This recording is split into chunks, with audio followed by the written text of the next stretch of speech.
Well, good afternoon. Thank you all for joining us for this virtual field day. I am Liz Ripley, the Conservation and Cover Crop Outreach Specialist with the Iowa Learning Farms.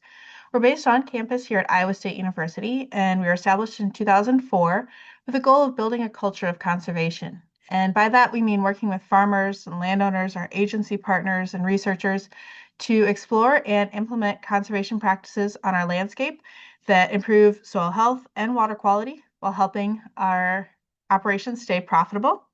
And this is made possible through many, many partnerships. So I'd like to give a thank you and shout out to those that have made this possible.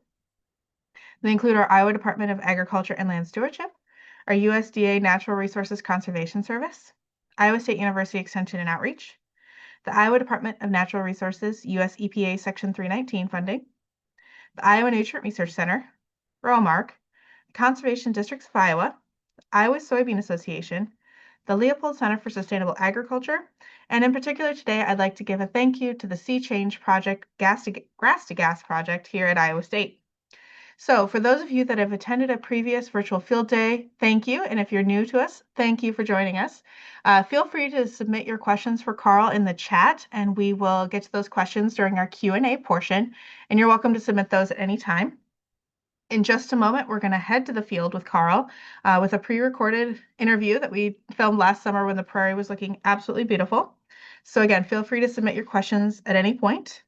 And following today's virtual field day, those of you that have joined us live will be receiving an email evaluation. It's very short, and we really do appreciate your feedback on that as we continue to expand and improve our virtual field day offerings.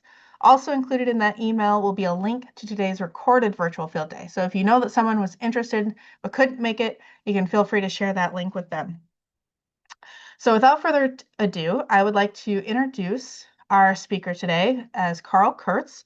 He is a professional writer, teacher, naturalist, and photographer with over 50 years of prairie establishment and management experience. So let's head to the field with Carl now.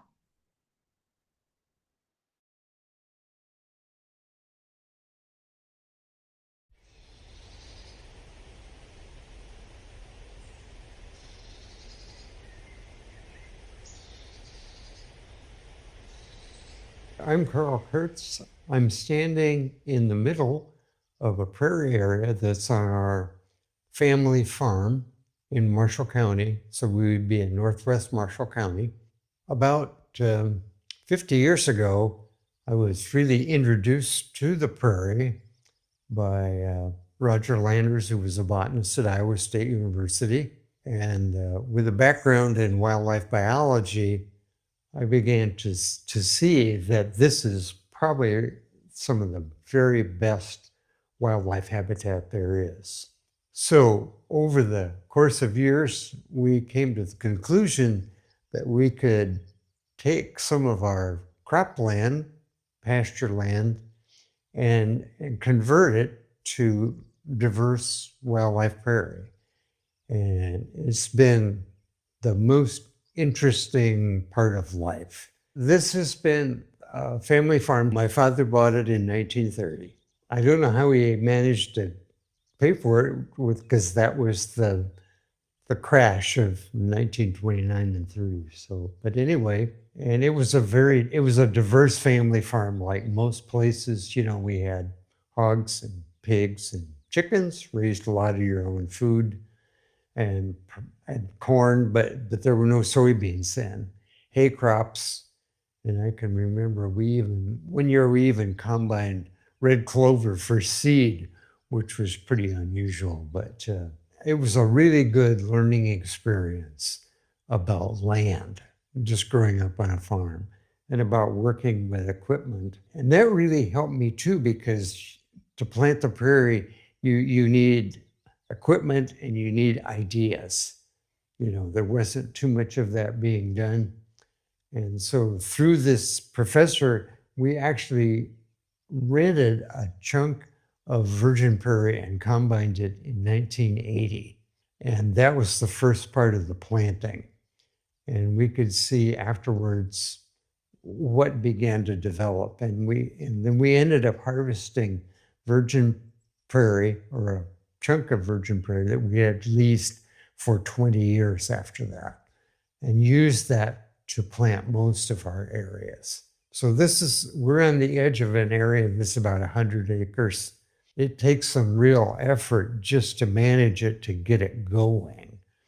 And then, management is a really big deal with prairie.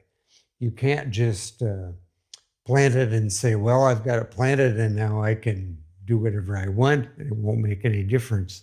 It's a full-time job, quite frankly. So to plant it, the easiest thing to do is if you can start with really weed-free cropland, that's the easiest way, because you're not going to have the weed competition you would have if it was an abandoned field.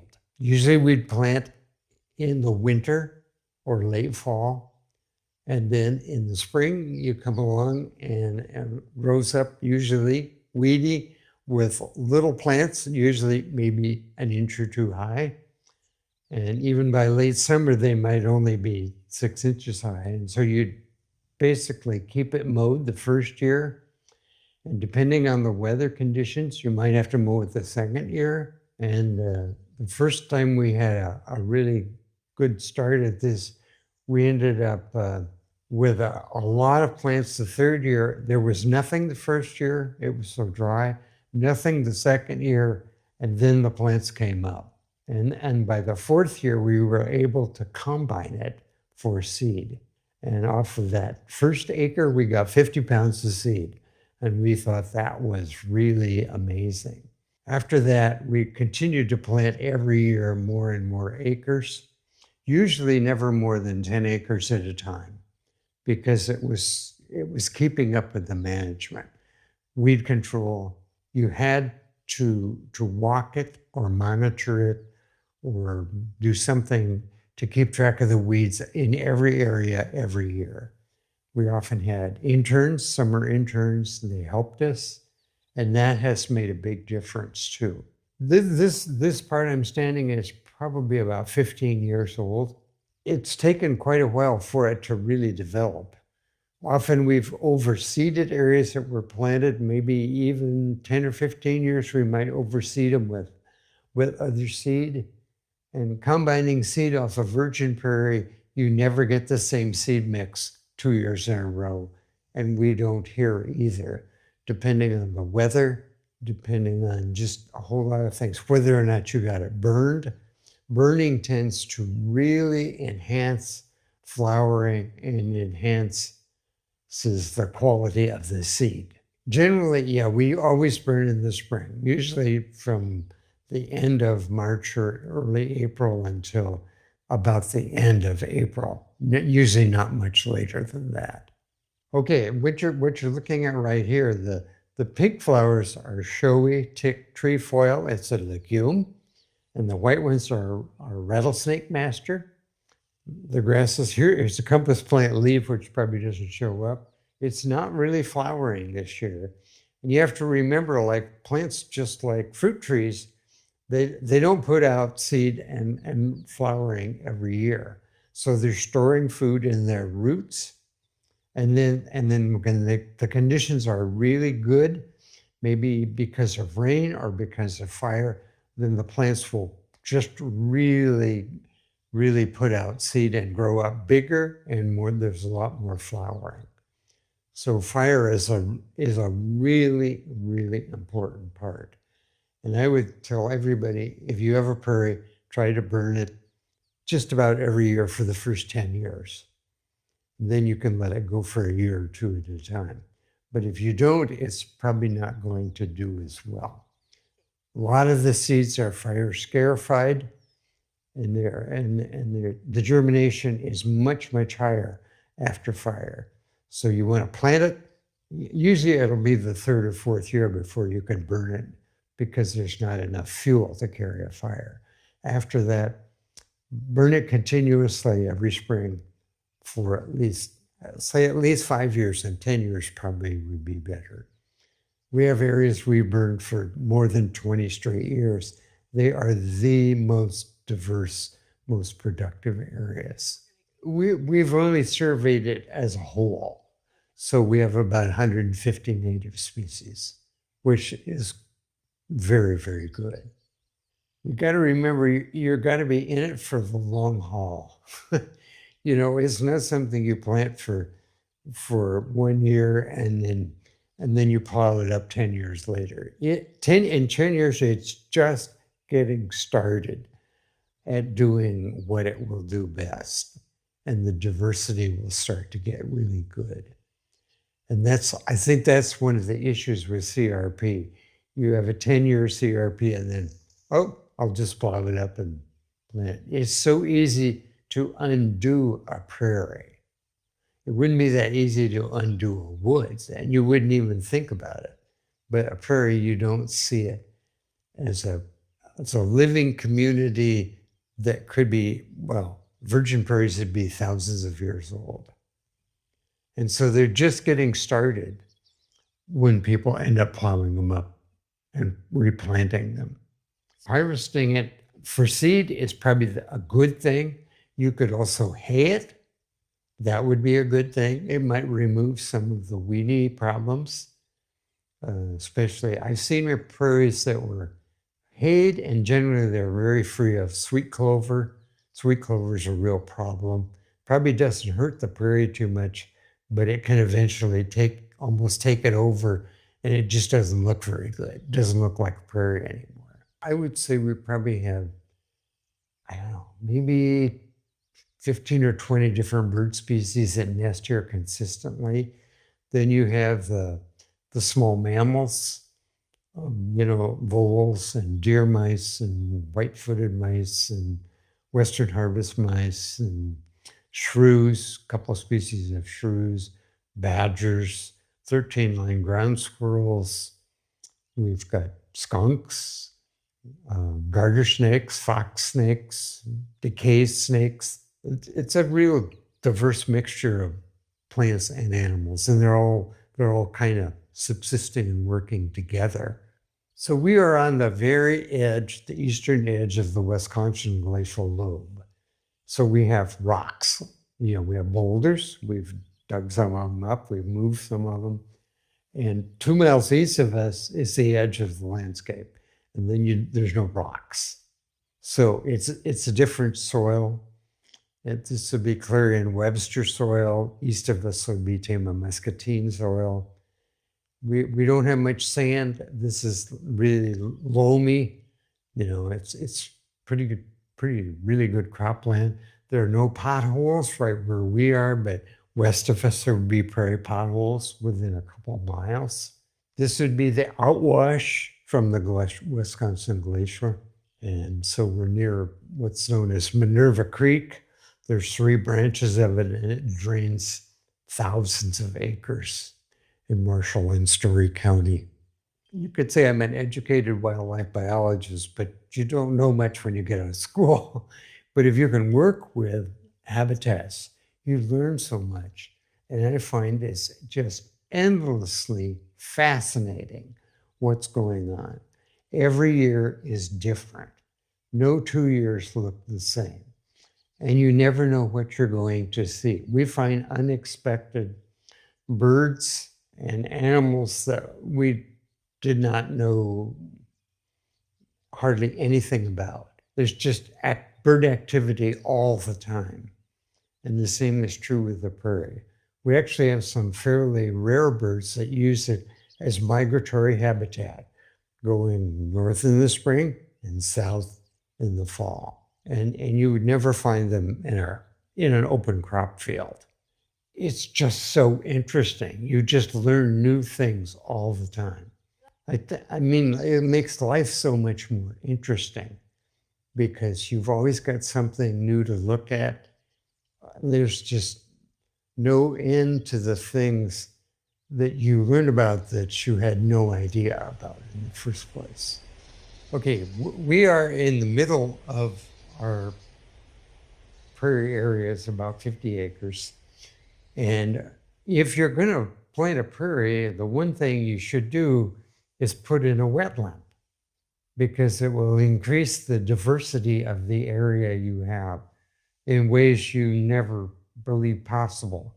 You'll have habitat for collection of frogs, toads, turtles, migratory waterfowl, just things you never expected. And if you can look at this pond, which was built about 40 years ago, you can see the rings of vegetation around it. And so the vegetation, some of it we planted, some of it we unintentionally planted. And again, it borders it with river bulrush, which grows out into water, usually up to probably 8 or 10 inches deep. The next layers would be mixed with cordgrass, reed canary grass, sawtooth sunflowers, things like water lilies could be in there. And that could be really important for waterfowl. You can get nesting wood ducks, generally hooded mergansers. It's just so interesting what has happened because the vegetation is finding the right water level and the right moisture conditions, and then it will actually border the entire pond. We actually planted cattails, but because it's so low in nitrates, we have almost no cattails. And usually that's a real problem. What we found out too that was fascinating, when we first built this was farmed to the upper part. So if we got a 3 or 4 inch rain, the pond would go up 3 feet. Now, if we got a 5 inch rain, the pond would probably go up 3 or 4 inches. And so it completely changed the soil structure. And we've seen that here, and we've seen it in another prairie we worked on, that after the prairie had been there for maybe about 10 years, we got consistent water out of it. In fact, this one formed a creek below it because it was holding so much water so long. So it tells you a lot about soil compaction and how it changes the whole ecology.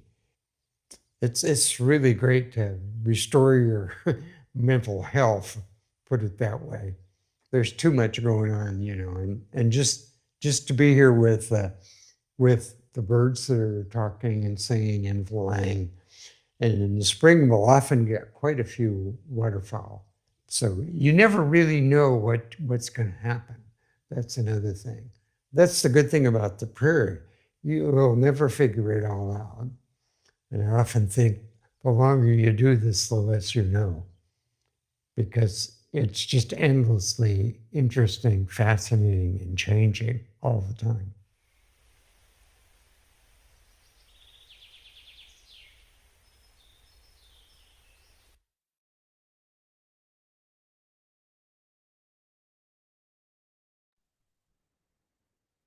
Okay, so if you have questions, feel free to enter those in the chat and we'll get ourselves unmuted here.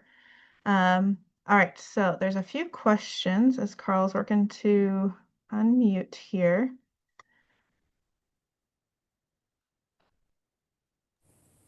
There we go. Okay. Okay. So I had the same or similar question. Any concerns about annual burning on insects or prairie birds, or how you manage that are you doing it in sections to provide respite to those creatures as you burn each year? We always have areas that are not burned. However, insect-wise, there were no insects when we started. So I'd say don't take that too seriously. But it's always good to have other areas that you do not burn. We have one part of it in the middle that's probably burned every 5 or 6 years, maybe. Otherwise, it doesn't get burned. So, we saw an amazing number of insects, beetles primarily, that I didn't know we had from a researcher. He was doing a survey here, and it was amazing what was actually there. So if you have habitat on the edge, that's going to help too. Let's see. How do you keep the reed canary grass from taking over? Reed canary grass is, I think there's actually a native aspect to it, but you want to plant things that will outcompete it. So if you have a lot of sunflowers, things like sawtooth sunflower and cordgrass, they outcompete it in the long run. And so it's a matter more of outcompeting it than saying you're going to eliminate it. You want to integrate it with native things, and eventually we have areas that don't have any because it's been outcompeted by the native plants. All right. How, so this person specifically kind of near their wetter areas, how do you manage for willow or other invasive plants in the wetter areas of your prairies? They just are not there. It's probably because of water quality for one, and then the other would be that, they're, I don't know, we have very low night, there's no nitrates. So water quality is a real factor. And then having the prairie all the way around it, you know, again, we just don't have non-invasive plants in the wetland. We found some really interesting plants on the edge, which were native. We didn't even know we had. So they found their way there. So that's, again, one of the amazing things that happens. So I shared in the chat for those that may be interested, the graphics that were shown during the video showing kind of the annual maintenance and other things. You can find those as part of an infographic available on our website, and I linked that in the chat. Um, okay, so you commented in the video that the prairie looks different every year, but have you noticed any general changes to the prairie over the decades in terms of density or floral abundance? The, the number that the density per square meter of diversity gets higher as it gets older. That's what you see is that the plants tend to move around and the density is just let's say maybe the total density is the same, but the number of plants per square meter is much higher as it gets older because plants find where they want to grow and they tend to integrate with other plants. And so that's one of the things that's so wonderful about it. When you start out, you're going to get solid sections of one or two species in many years. You don't see that in 15 or 20 years. You just see this integrated plant community. Remember, it's a polyculture of native plants, polyculture of long-term plants, not annuals. They're all native. So it's so different in that sense.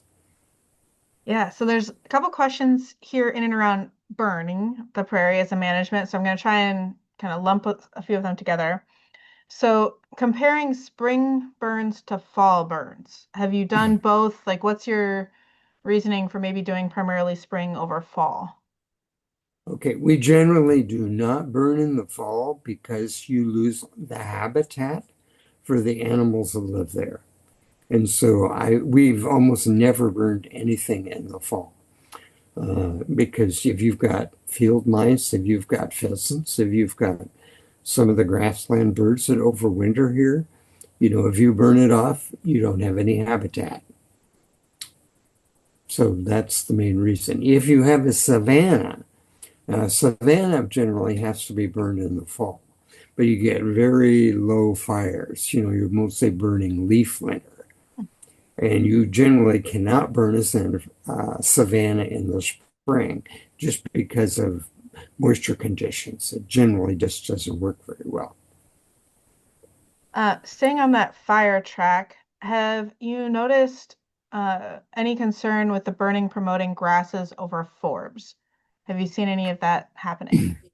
No, no. Generally, I'd say it just helps everything. You want to increase the vigor of every plant.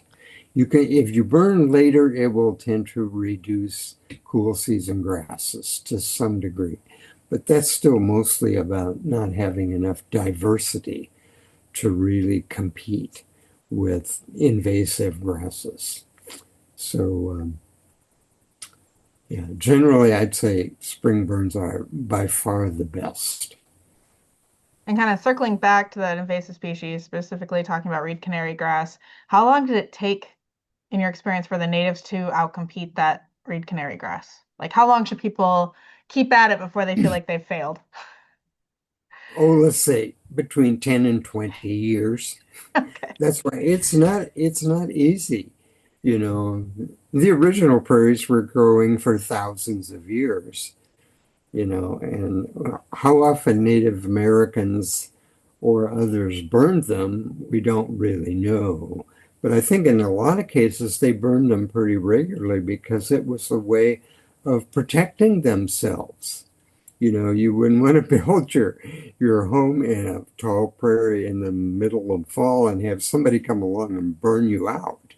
So Mm, I think often fire was used for more reasons than they probably didn't know too much about what it did to the prairie, except that it was safety and it created habitat, of course, because it's also been noticed that if you burn a really good prairie pasture, the cows are going to eat there first. They're not going to eat the part you didn't burn. hmm. So, from a wildlife standpoint, if you were a Native American, you probably, you would hunt or find food in areas that were the most lush, the greenest in the spring and summer. So in the video, you mentioned maybe some purple loose strife that was present at the edge of the ponds. Should it, I guess here's if purple loose strife is present at the edge of ponds in a restored prairie, should it be removed and how would you recommend doing so? I don't have a recommendation, but I think you might be able to do it by out competing it with other things. We have none, and we're pretty careful about what we introduce, things like that. It's not that common here, and I don't know. There are some biological controls for it now in the East where it was really bad. But I don't really have good recommendations. But really good diversity is good for almost everything in terms of the non-native things don't do very well if you have really high diversity. So this person was curious. You mentioned more stable water levels in your wetland area once your prairie was mature.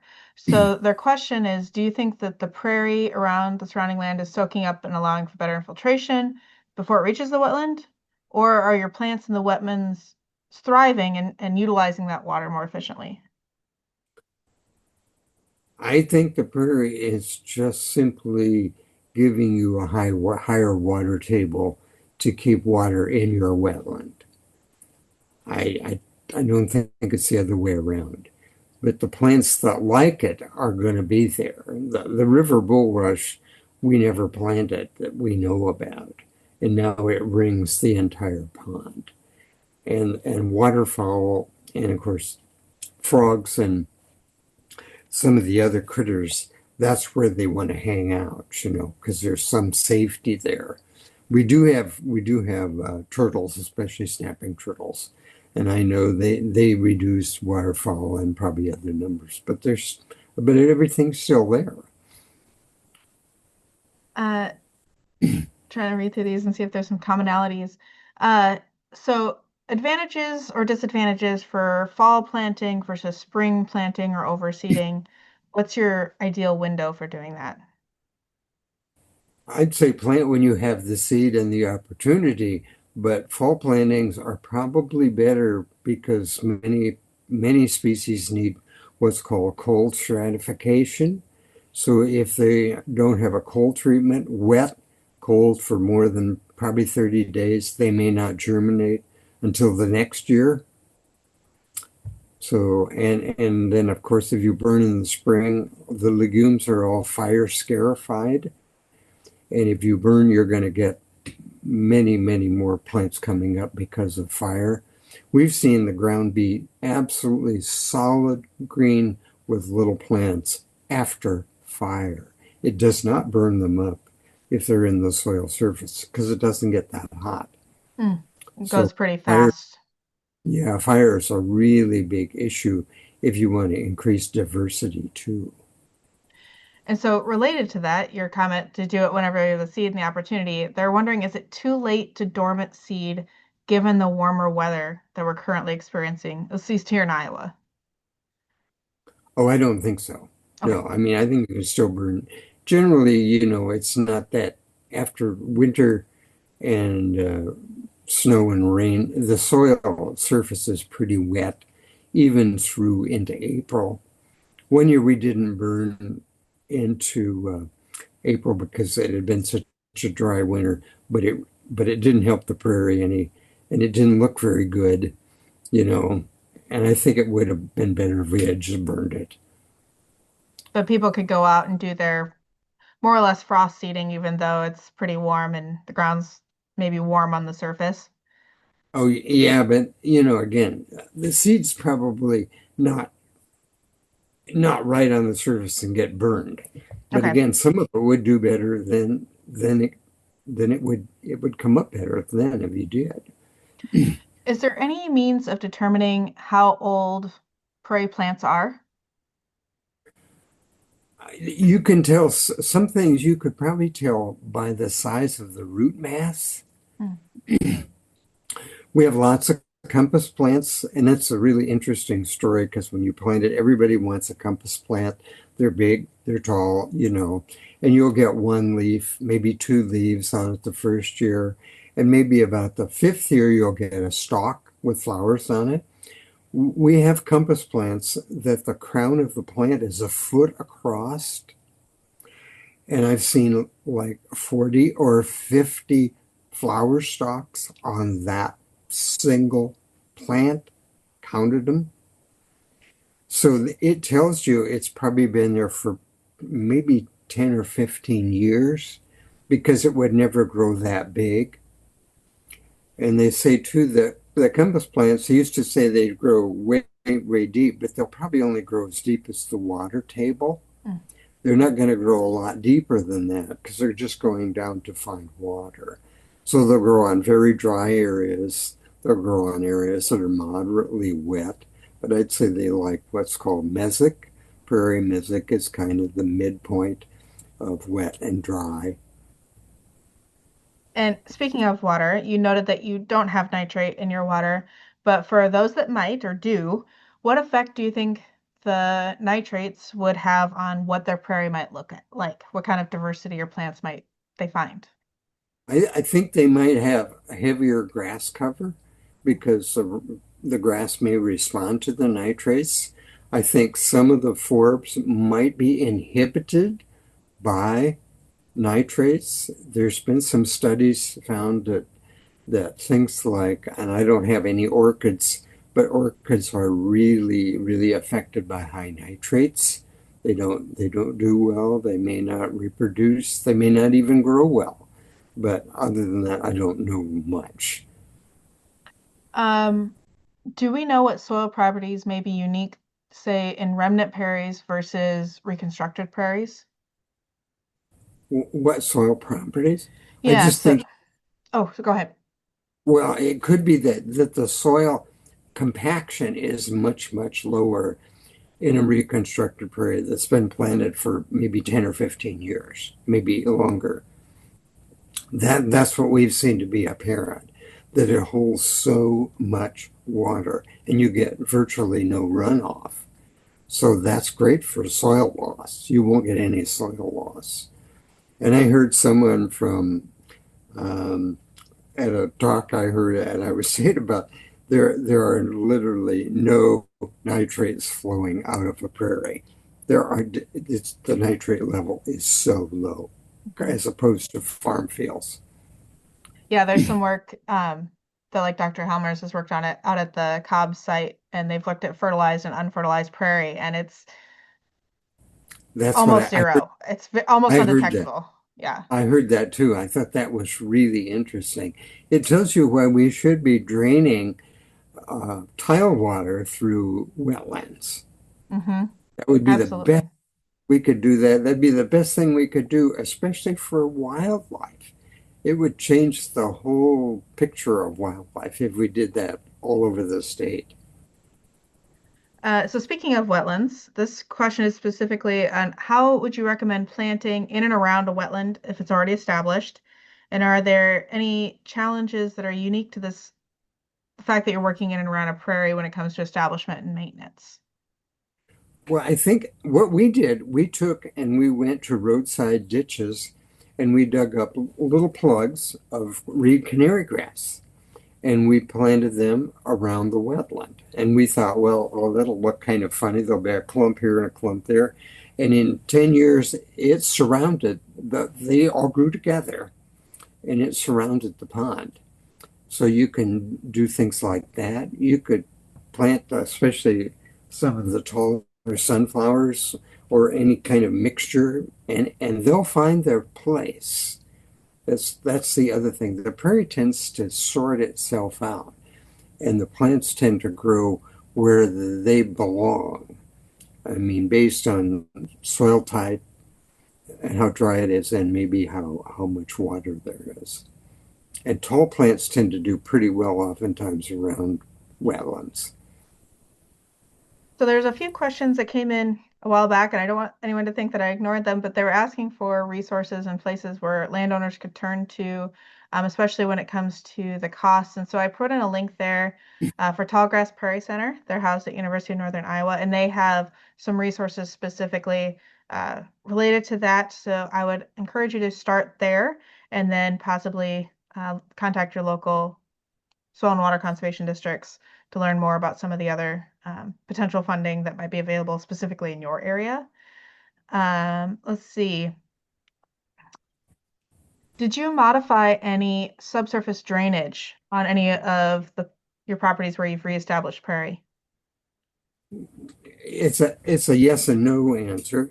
And in a sense, we didn't, but because we were getting so much water flowing out of the area because of the prairie, we put in two more wetlands and we drained the water into the first wetland. And then we had a tile line that ran to the second wetland. And so that kept it out of my neighbor's field because he had a swamp in an acre after this. It was so wet you couldn't have driven through it. So, but the tile lines were already there, Hmm. but we just hooked them into two different wetlands. And again, it's been really interesting.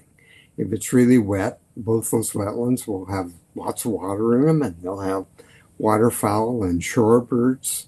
They tend to go dry. They generally won't stay wet if unless we have overly amounts of rainfall, period. But if we have just normal rainfall, but it's a dry year, they may go dry.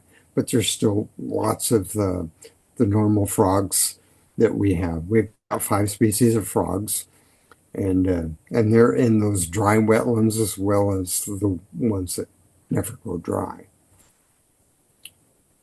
So clarifying here, because you'd mentioned reed canary grass, that's what you dug up and planted, or was it cord grass? Cordgrass, Cord cordgrass. grass. Okay. Um, Spartina is okay. Spartina pectinata is Spartina. So it'd be along roadsides, you know. And to just dig up a little clump of it, it's not going to hurt anything, and then you're moving it to another area. And most of the cordgrass on the roadside won't have flowers in it because of roadside spraying. Hmm. So eventually it might have flowers in it where you plant it, and that would be good too. Absolutely. Uh, did you use CRP at all to get started on these, or have these been entirely on your own projects? Yeah, we did not use CRP because then we could not have harvested the seed off of it and sold it Mm, as a crop, okay. which was a good idea. Yeah. We didn't have to meet any regulations, which was really helpful. Yeah. So this person is wondering, and maybe there's not a shortcut, but that seeds often germinate slowly, sometimes after several years. Is there any way to improve that? Or how do you know when you need to reseed versus just wait? Oops, excuse me. Yeah, we're stuck Popular again. person. Yeah, no, I don't think that's actually true. I mean, when we've planted, we'll get everything coming up at the same time. You know, the grass and the flowers come up together. So I don't know. It's actually I don't think that's true. It'll just come up. Um, you're probably better off if you don't plant. If you have a mix, maybe don't plant too much grass Hmm. because then you'll tend to get a heavier stand of it, and it may take longer for the flowers to compete with that and fill in the empty spaces. So along those lines, if you see that your prairie is not establishing well, maybe things got planted too deep or just was not seen as successful, and maybe after year three, what do you suggest for improving that? How do you Put troubleshoot? more, just put more seed on it. Just overseed it. Okay, Overseed it and burn it. no Just incorporation, just overseed it. just overseed it and do not till it and don't drill it. You know, put the seed on the surface, do it in the fall or winter, and then make sure you burn it in the spring. People often say, I don't want to burn it because I don't want to burn up the seed. That's not what happens. So you got to burn it in the spring. Question about, and maybe, are any of your, in any of your experience, have you worked with managing fens specifically as a wetland? They got interested in a prairie because they have a small fen on their land and they're working to restore some of it, but don't want to negatively impact the fen. I think you could burn the fan, and I don't think it would make any difference. You know, we don't have any actual fens. Hmm. They're kind of mostly in northern Iowa and in eastern Iowa. But I think you could do whatever. I think it'll find its space because it's so wet. Generally, you can't get rid of the species that are there very easily anyway. And I've got someone who said they're a fen researcher and that fens love to be burned. So thank you for Okay. con chiming in with that. Uh, so in this particular case, they want to have prairie in their yard in town. Are there any good alternatives to burning where uh, they want to manage prairie in their backyard, front yard, but burning maybe isn't the best option? What you could do is to mow it down really, really short, and then burn it. Generally, most cities will give you permission to burn, but you don't want to burn a prairie that's 4 foot tall in town. But you could burn it if it was 4 inches tall, and you would get the same effect. And if you're planting a prairie in town, don't plant tall grasses for the most part. Maybe try to keep it reasonable. Plant short things. I mean, I've even developed lists for people that are basically short plants. They're mostly flowers, and then things like side oats grama and little blue stem, and maybe some of the other grama, blue grama, hairy grama. These don't get very big, and it could look absolutely wonderful. But then in the spring you could mow it, or you could mow it in the fall, rake the material off, or you might not even have to then, and then burn it. And I think it would still help it. So there's some questions that have come in regards to your seed harvest that you're doing on the prairie itself. Talk a little bit more about the process of when do you do that and how do you maintain cover if it's through mechanized harvesting? Okay, generally we harvest about the first or second week in October. All the plants have gone to seed, and they're not green. You can't harvest it if it's green because we cut it. Usually we cut it probably about 15 inches above the ground. So we're leaving cover everywhere, and we're just taking the taller plants off for the most part. and depends on it, and again where it is, but we're thrashing it. We're running it through a combine, and then we get a mixture that would be from 30 to it's actually been almost 50% sometimes, but there are years when it's only been 5%, depending on how wet it was. So, and once you get the seed, then you have to dry it. You have to spread it out and dry it, and then you can bag it or save it. But you don't want to leave it kind of moist because it'll heat and it'll mold if you don't dry it. So somehow you have to spread it out and dry it some way.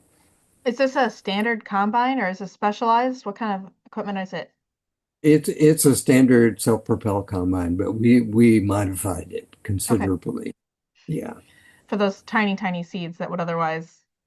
Well, yeah, you have to be careful not to blow them out of the combine. I'd say at least half the seed we get is put back on the ground Hmm. pretty easily because it just falls out of the back and from airflow. But Hmm. it's modified. But that's okay. So you're spreading then seed all over the site from wherever you were because it's moving seeds all over the place. We've seen the effects of that over the years. And so are you primarily using that harvested seed for yourself, or do you sell that seed for others that are looking for? We've sold it for years and Okay. years to other people, to government agencies, you know. So kind of switching gears here a little bit, someone's curious, more on the animal side or creature side, but what types of milkweed have you observed in your prairie, and has anyone been doing any monarch butterfly monitoring on it? Well, in a sense, we're out there enough that we kind of could give you an idea of, monarchs. I back 25 years ago, maybe 30 years ago, I saw huge numbers of monarch butterflies, huge numbers. And last year was really good, but nothing like that. But 4 or 5 years ago, we were seeing hardly any.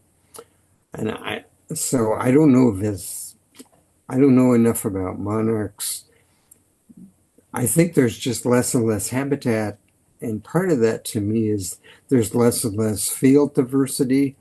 Field sizes now are not 50 acres, they're 300, and there's no habitat in so much of the state for any kind of insects. That to me is the real downside to what we're doing farm wise. The field sizes are just so huge, and there's no habitat there for insects, period, or birds for that matter.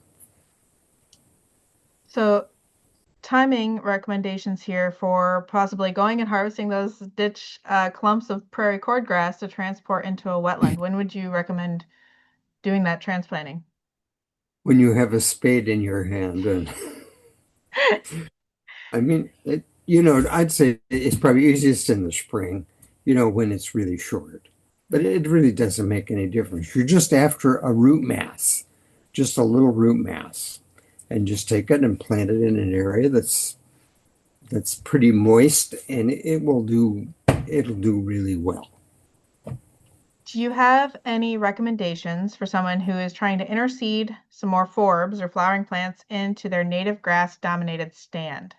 So maybe they had an early CRP that was just grasses. Any tips Mhm. for helping diversify that? Just find a mixture that would have lots of forbs in it, lots of flowers, and just overseed it. And then Any other again, preparation to that grass, like mowing or burning it to help it? well, I'd seed it in the fall. I Okay. mean, I seeded an old pasture that had lots of grass in it. It was mostly grass. Seeded it in the winter. We started burning in the spring. It is just amazing what happened. I mean, it is. It was surveyed by a botanist, and he found 180 native species. So it tells you it's mostly a matter of introducing these things and then burning it and doing it. not one year, but year after year, and you'll see the difference. It won't happen instantly, but it does happen. Excellent. So feel free to keep getting those questions in. I do want to share my screen one more time for the folks that attended today and would like to get a CCA CEU. Feel free to email me. I will put my email in the chat here momentarily, but my email is there on the screen by 5 p.m. today, and I will get that credit submitted on your behalf. And if you're a frequenter of our online offerings, you've probably seen this screen, but I would invite you to complete our voluntary demographic survey. If you've already done one for webinars this year, thank you. But you can check that out by either scanning that QR code or simply visiting iowalearningfarms.org/survey. It's a USDA funded program. We thank you to everyone who has completed that. And I hope everyone can join us in a couple weeks as we talk about forestry on tap. So we'll be switching gears here to a different perennial, woodland management, and how that can be utilized in bioreactors to help with water quality. So with that, I'm going to put my email in the chat, but I wanted to get a few more questions answered here. Uh, okay, so for interseeding, just to clarify, you wouldn't mow the consecutive years, but just do spring burns. That would be your recommendation if you're going to overseed or interseed into those high grass species. Okay. The other thing you can do, and we've done this too, so we overseed and then probably burn it and get it started. And then we have actually used a soybean herbicide called Select, which simply works to slow down grass growth. And we've done that sometimes. So it inhibits the growth of the grass. It won't kill it, but it slows it down and it gives the forbs a better chance of growing up. And you might have to do it once or maybe twice, and that will really make a difference. But again, you have to have the equipment to do it, to spray it. But I have used that, and that was really helpful. So it's just another tool. We actually have a book out called The Practical Guide to Prairie Reconstruction. And there's a herbicide guide in it. So there are some herbicides that could really help the prairie if it has problems. So you might keep that in mind. It's available from the University of Iowa Press. But again, we don't generally don't use herbicides for the most part. And I'm pulling that link for folks. If you didn't catch that, that was a practical guide to prairie reconstruction. So you can find Right. that through the University of Iowa. So my prerogative here is we're kind of winding down. What's been your favorite bird species that you have observed in your prairies? Oh, that's a good question because it's my favorite birds are the ones I'm watching and seeing, but the ones I'm most worried about are bobolinks, Mhm. especially. I think that's maybe one of the biggest issues is bobolinks because they're not doing very well. They migrate into Argentina in the winter, and again, there's very little habitat for them here. They won't nest in a crop field. They have to nest in a prairie, and it's got to be a fairly open area. And it would be better if it was lightly grazed, but we don't have hardly anything like that, even pasture-wise. They used to be very common here, but they're not now. That's probably my favorite bird. Their song is beautiful, and they're really, really wonderful grassland birds. All right, so one more clarification here because they want to make sure they have this heard correctly. It's not too late to dormant seed like in the next 10 days. You're telling them, go ahead, go out there and do it. You could do it till the beginning of April, or just do it. Yeah, yeah. It doesn't matter. No, just do it anytime.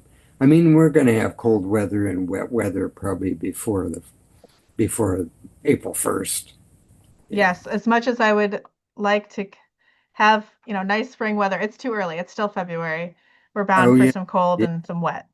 It gets warm and we think, oh, spring is here. Well, it may be.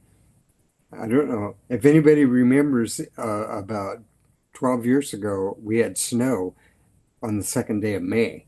I do. I graduated, yes, and our And it ceremony was was canceled. really interesting. The birds that came through, normally they never would have run into this. We were seeing migratory warblers sitting on snow. That was really interesting. And yeah, my final question here is yes, this has been recorded and will be posted on our website and to YouTube. For those of you that were here with us live, you'll be getting a link to that recording with the evaluation email later this afternoon. So, again, thank you all for joining us. And thank you so much, Carl. This has been incredibly enlightening. And I'm sure we've only scratched the surface in your knowledge of establishing and managing Prairie. So, I look forward to future conversations and hope you all have a great rest of your day. Thank you so much. Okay, thank you.